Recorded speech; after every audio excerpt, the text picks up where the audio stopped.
I love stories. Heroes go on adventures in other worlds, defy insurmountable odds. Stories are like the living thing.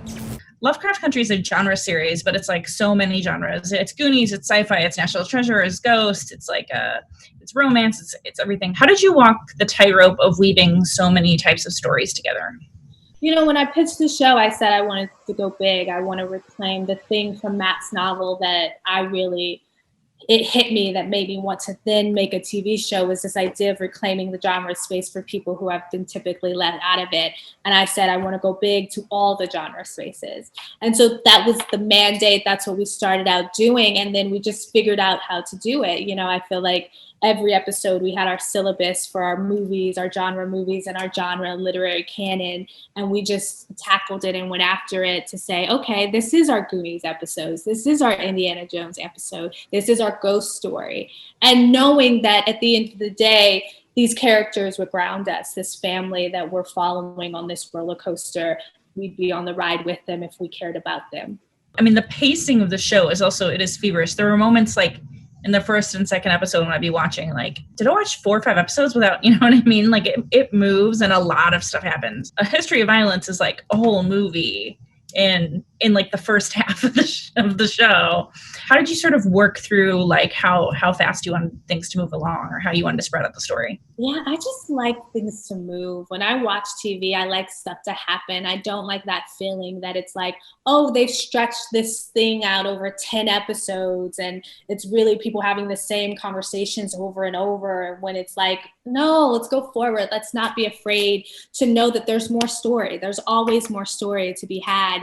You don't have to wait for it. And I think that for me, especially with this idea of doing kind of this anthology, but not, you know, this idea where each episode would have its own theme, then we just also had to go, okay, this is our Indiana Jones story. We have to go from start to finish with Indiana Jones, and then we're moving into Dr. Jekyll and Mr. Hyde and a mystery story next and a crime thriller.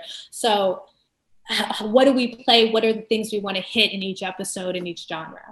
Talking about the Indiana Jones and the specific sort of like elements of this episode are interesting because it's coming to be set in a museum. Mm-hmm. There's a lot of like, oh, check out this great explorer, and he went on all these voyages to Guyana, and, you know, blah, blah, blah, blah, blah. But like, we're not talking about the subtext he was given. Yeah, we're not talking about the subtext of like, why the fuck was he there? Like, you know, how did he get this stuff? Well, yeah, I think that the thing we were talking about with the History of Violence, which is one of the reasons we named it A History of Violence, it's like how we kind of raid the other. And it was really interesting to me to talk about that and how we pretend that's not the case, but then also to not just talk about how white people raid the other, but also how people of color who are the other raid the other too. It's like, it's a history that's repeating itself. And even when you're aware of that history, you can still be a perpetrator of it in a way. And that's what was exciting about for me going a little deeper into that thought process on that episode and with the adventure story. And this idea is like, we look at Indiana Jones, but we're also just like, you were raiding a temple that's the culture of someone else, but all we see is the fun Indiana Jones part of it, you know. So that was kind of the unpacking and the layering that was interesting to us about going into adventure stories in a different way. They're re-airing old Jeopardy episodes right now. And I was watching one last night and it was like, this explorer made an amazing discovery in ancient Egypt. And I was like, yeah, it's Howard Carter, but like, there's a lot we're not talking about here, like about what happened with all that stuff. I love how you're like, yeah, I know the answer, but here's the thing. But yeah, and I think that's when we look at the adventure genre as a whole, we don't talk about those things. We don't talk about how we say Columbus discovered America, and it's like, but there were people here. There are lots of people here on this thing you discovered. Like, it didn't just start existing when you arrived here. And I think that, you know, the history of a lot of the stuff we get taught is the history of white men, and it's not necessarily the real history of the world. Speaking of that, your show mentions the Tulsa massacre, which a lot of people strangely just learned about from Watchmen, mm-hmm. which is wild. Is there a piece of history that you hope like clueless people will see in your show and go back and be like, oh, fuck, I got to learn more about that? All of it. You know, I'm a huge history buff, and I think that there's so much history that has been untold because it's been kept a secret by purpose. You know, I think with Underground, it was the same thing. It was like, we've only looked at this time in America being like, oh, let's make sure we're clear that the racists were bad. But it's like, this was the whole of America at a time. So what, can we say the whole of America was bad? But we're sidestepping that conversation. And so I think that if there's any gems that they find from the show, I hope that people hit that Google and find out more, because I'm always finding out more. It's like before I read Matt Ruff's book, I had never heard of a sundown town. And to know that there were towns all over America that you couldn't be Black in after dark, and they literally had signs everywhere. To me, I'm just like, what? I can't even make that's, if I made that up in a horror story, people would be like, okay, that's a little far-fetched. And it was true. I was reading an interview where you said, in horror, there's a level of anxiety that your life can be taken at any moment, and that's the Black experience.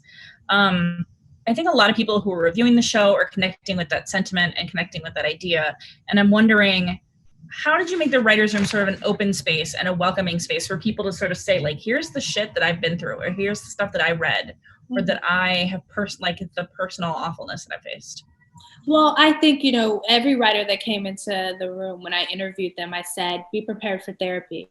We're going to be excavating here. You're going to feel uncomfortable a lot. We're going to go there. I feel like there's no point to go. There's no point to tell the story if you're not going to challenge yourself to tell the story. And so that was the baseline. Understand that's what we're going to do. And, you know, then people are like, yeah, sure. And then they get in there like, this is really what we're doing. Oh my gosh.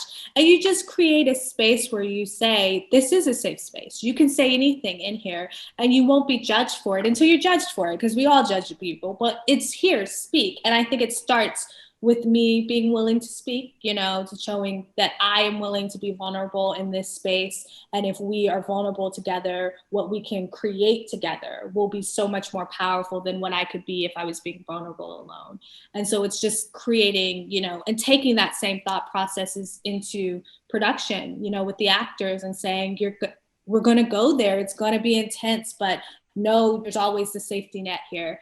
There's always care. There's always the space for you to feel this feeling and talk about it.